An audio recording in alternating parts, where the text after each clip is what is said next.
साथियों, अभी तक हमने जाना कि जो पिछले राज्यों में जहाँ-जहाँ चुनाव हुए हैं, वहाँ पर बहुजन समाज पार्टी ने कितने प्रत्याशी उतारे हैं, वहाँ पर बाबा साहब के कलमों की ताकत से कितने एससी-एसटी को रिजर्वेशन आरक्षित सीट मिला है।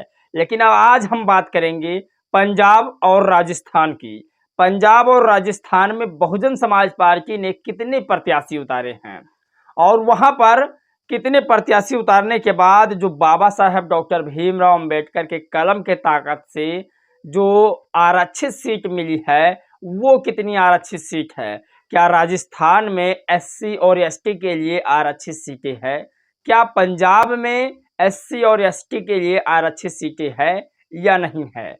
बहुजन समाज पार्टी पंजाब में कितना प्रत्याशी मैदान में उतारा है और कितने प्रत्याशी वहाँ राजस्थान में उतारा है? तो ये आज की सबसे बड़ी खबर होने वाली है। दरअसल मैं ये दिखाना चाहता हूँ कि बहुजन समाज पार्टी जो है वो एक क्षेत्रीय पार्टी नहीं है, वो नेशनल पार्टी है। पूरे भारत में कहाँ पर कितने प्रत्याशी उतार कर चुनाव लड़ रही है, ये पूरे पब्लिक को पता होना चाहिए, पूरे देश की जनता को पता होना चाहिए। इसीलिए मैं कह रहा हूँ कि जो बहुजन समाज के चाहने वाले हैं, जो बहुजन समाज पार्टी के चाहने वाले हैं, वो बहुजन समाज पार्टी की नेशनलता ना ख़त्म होने दें। तो आज का जो मेन खबर है दरअसल बहुजन समाज पार्टी पर होगा और इन दोनों राज्यों में कितने प्रत्याशी हैं और इन दोनों राज्यों में कितने रिजर्वेशन आरक्षित सीट वाले प्रत्याशी हैं, उनकी बात हम इस वीडियो में करेंगे। तो चलिए आज की वीडियो शुरू करते हैं। नमस्कार दोस्तों, मैं हूं पराग और आपका बहुत बहुत स्वागत है एक बार फिर से। साथियों, आज हम आपको बता दें कि हम वो चीज़ बताने वाले हैं जो शायद अभी तक कोई चैनल वाला ये चीज़ नहीं बताता होगा।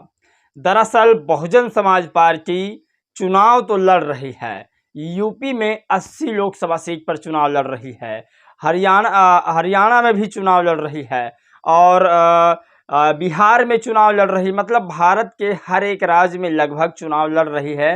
वैसे इक्का दुक्का राज्य होगा जहां पर बहुजन समाज पार्टी चुनाव नहीं लड़ रही है। यहां तक कि देश के आखिरी छोर अंडमान निकोबार में भी बहुजन समाज पार्टी चुनाव लड़ रही है। अंडमान निकोबार में मैंने बताया कि वहां के जो प्रत्याशी अरुण मलिक हैं, उनका जो परफॉर्मेंस है बहुत बढ़िया है और वहां पर वो जीतने की कगार पर हैं। तो वहां बहुजन समाज पार्टी एक तरह से समझा जाए कि जीत रही है। लेकिन अब बात करेंगे उस राज्य की जहां पर ऐसा माना जाता है कि यूपी और बिहार से बहुत दूर राज्य है और वहां पर सिर्फ यूपी बिहार वाले काम करने जाते हैं। ऐसा मैं नहीं, ऐसे पिछला स्टेटमेंट आया था पंजाब का, जो कांग्रेस के एक नेता ने कहा था कि यूपी बिहार वाले आकर यहाँ की पंजाबता खराब कर रहे हैं। तो मैं बता दूं, पंजाब में बहुजन समाज पार्टी ने चुनाव लड़ा है और कितने प्रत्याशी को उतार रही हैं ये हमें जानना चाहिए। बाबा साहब के कलम के ताकत से कितने शेड्यूल कास्ट और कितने शेड्यूल ट्राइब वाले लोगों को आरक्षित सीटें मिली है, ये हमें जानना चाहिए। खास विषय है दरअसल, और इस वीडियो को इतना शेयर कीजिएगा ताकि हर एक व्यक्ति तक पहुंच सके कि बाबा साहब के कलमों में कितनी ताकत थी और ये पता चल सके कि Bahujan Samaj party national party है और वो कहीं पर भी किसी भी राज्य में चुनाव लड़ सकती है। मानवर काशीराम साहब की ये देन है कि उन्होंने साइकिल से यात्रा करके पूरे देश का भ्रमण कर डाला और उस पार्टी को पूरे देश में विख्यात करके राष्ट्रीय पार्टी का दर्जा दिलवा डाला।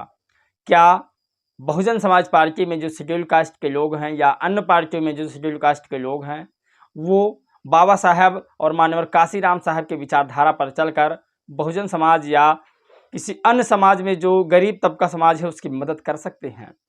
कहने का मतलब ये है कि अगर काशीराम साहब ने बहुजन समाज पार्टी को राष्ट्रीय पार्टी का दर्जा दिया, तो वहीं बाबा साहब डॉक्टर भीमराव अंबेडकर के मिशन को, अधूरे मिशन को पूरा करने का काम मानवर काशीराम साहब ने किया।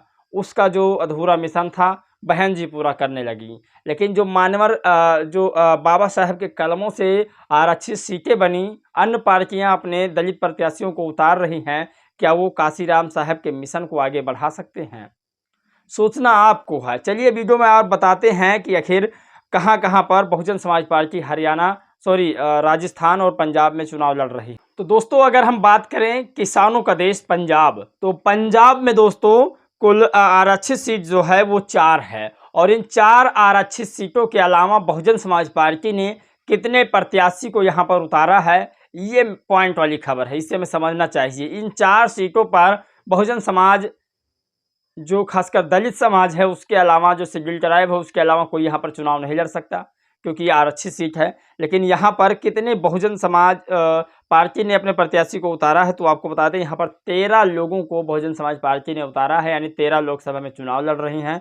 अगर आप कहें तो मैं नाम भी उनका बता देता हूँ, तो नाम आप सुन लीजिए। बहुजन समाज पार्टी के एडवोकेट बलविंदर कुमार है, ये चुनाव लड़ रहे हैं। देवेंद्र कुमार सिंह ये भी चुनाव लड़ रहे हैं बहुजन समाज पार्टी से। तो ये बड़ी खबर है और 13 लोग हैं। आपको यहाँ पर मैं एक एक आईडी शो करा रहा हूँ, आप लोग पढ़ लीजिएगा। नाम बताना थोड़ा इम्पोर्टेंट नहीं, बहुत ज़्यादा लंबी वीडियो हो जाएगी।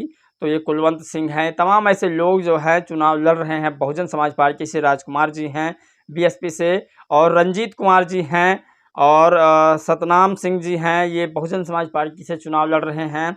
इधर अगर बात करें तो सुरेंद्र कंबोज जी हैं, ये बीएसपी से हैं। विशाल सिद्धू जी बीएसपी से हैं। तो ये इतने लोग पंजाब में बहुजन समाज पार्टी से चुनाव लड़ रहे हैं, ये बड़ी खबर है। अगर इससे बाद हम राजस्थान की बात करें तो राजस्थान थोड़ा इससे बड़ा शहर है, और राजस्थान में कितने शेड्यूल कास्ट के लिए आरक्षित सीटें हैं, शेड्यूल ट्राइब के लिए कितनी आरक्षित सीटें हैं, ये हमें जानना चाहिए। तो यहाँ पर अगर हम बात करें तो 2, 2, 4, 2, 6, 1, 7, यहाँ पर 7 रिजर्वेशन सीट है, यानी शेड्यूल ट्राइब और शेड्यूल कास्ट इन दोनों के लिए 7 आरक्षित सीट है। अब क्या मायावती जी इन 7 सीटों पर सिर्फ अपने प्रत्याशी को उतारा है या फिर और? तो यहाँ पर जो बहुजन समाज पार्टी ने प्रत्याशी दिया है वो तकरीबन 24 प्रत्याशी है। 7 सीटों के ऐड करके 7 सीट प्लस जो है टोटल 24 सीटें यहाँ पर है जो बहुजन समाज पार्टी चुनाव लड़ रही है। और ये शहर है राजस्थान। राजस्थान में बहुजन समाज पार्टी का क्या प्रदर्शन होगा, क्या होगा, ये तो आने वाला वक्त बताएगा। लेकिन जो उसका रिजल्ट है आज मैं आपको बताता हूँ कि कितने प्रत्याशी को उतार कर बहुजन समाज पार्टी चुनाव लड़ रही है। तो दोस्तों मैं यहाँ पर वो आईडी लगा रहा हूँ, कहाँ कहाँ आरक्षित सीटें हैं, कहाँ कहाँ शेड्यूल ट्राइब लड़ रहे हैं, कहाँ कहाँ एससी कास्ट के लोग लड़ रहे हैं। और अगर हम बात करें अब यहाँ पर कि बीएसपी कितने प्रत्याशी को उतारा है, तो यहाँ पर जो है अमरचंद हैं बीएसपी से, और अंजिला जाटो जी ये बीएसपी से हैं, और भी बहुत सारे लोग हैं। मैंने पहले भी बताया कि नाम बताना पॉसिबल नहीं है, मैं एक एक करके नाम लगा रहा हूँ।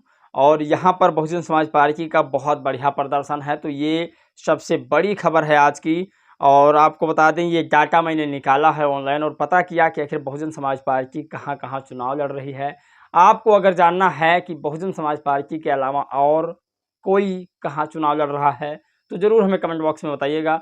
मुझे लगा कि बहुजन समाज पार्टी की न्यूज़ कोई नहीं दिखाता, जैसे हम सब लोग जानते हैं और देखते भी हैं टीवी अखबारों में। अगर दिखाते भी हैं तो टीवियों में दिखाते हैं कि बहुजन समाज पार्टी का ग्राफ एकदम जीरो जा रहा है, शून्य पर जा रही है। लेकिन क्या धरातल की सच्चाई यही है जो टीवी अखबार दिखा रहा है? तो टीवी अखबार जो धरातल की सच्चाई दिखाता है, दरअसल बहुजन समाज पार्टी को कमज़ोर करने की कोशिश कर रहा है। और मैं नहीं चाहता कि बहुजन समाज पार्टी जो देश की तीसरी सबसे बड़ी पार्टी है वो कमज़ोर हो जाए। दरअसल इस पार्टी को काशीराम साहब ने अपने खून पसीने से सींचा था, और मानवर काशीराम साहब हमारे लिए बाबा साहब डॉक्टर भीमराव अम्बेडकर से कम नहीं हैं। ये पूरा दलित समाज जानता है और पूरा पिछड़ा समाज जानता है, पिछड़ा शेड्यूल कास्ट के लोग शेड्यूल ट्राइब के लोग जानते हैं। लेकिन ये लोगों की साजिश है कि काशीराम साहब को दलितों का नेता तक सीमित रखो, मुलायम सिंह यादव जी को यादवों तक नेता रखो, और लालू प्रसाद यादव को यादवों तक नेता रखो। लेकिन ये गलत होगा, जबकि सरकार बनने के बाद पूरे देश का नेतृत्व करते हैं लोग, तो इन्हें एक जाति का क्यों? आप लोग की क्या राय है, क्या प्रतिक्रिया है? अपना जवाब, अपना सुझाव ज़रूर दीजिएगा। इस वीडियो में बस इतना ही, मिलेंगे एक और खबर में, तब तक के लिए जय भीम, नमो बुद्धाय।